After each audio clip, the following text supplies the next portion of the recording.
Hello everyone, welcome to my channel ma'am vlogs. ఈరోజు cooking వీడియోలో దోసకాయ చింతకాయ పచ్చడి చూద్దాం.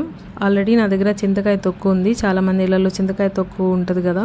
సో ఒక పెద్ద దోసకాయ తీసుకున్నాను, దాని తోలు తీసేసి విత్తనాలు తీసేసాను, తీసి చిన్న పీసెస్ కట్ చేసుకున్నాను. దోసకాయ ఒకసారి చెక్ చేసుకోండి, చేదుగా ఉందా ఏమో అని. చేదుగా ఉన్నది మాత్రం అసలు యూస్ చేయొద్దు. సో ఈ దోసకాయకి నేను 2.5 స్పూను చింతకాయ తొక్కు వేసాను.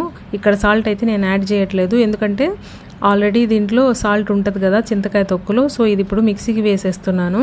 సో ఇది మిక్సీకి వేసిన తర్వాత తిరగమాత వేసుకోవాలి. సో తిరగమాతలో మనం అప్పుడు సాల్ట్, ఆయిల్ ఏదన్నా పులుపు కానీ చాలకపోతే అప్పుడు మళ్ళీ కొంచెం చింతకాయ తొక్కు వేసి బాగా ఫ్రై చేసుకోవాలన్నమాట. ఈ తిరగమాతలో ఏమేమి ఇంగ్రీడియంట్స్ చెప్తానో నెక్స్ట్ చెప్తాను. ఇప్పుడు ప్రస్తుతానికి మిక్సీకి వేస్తున్నాను.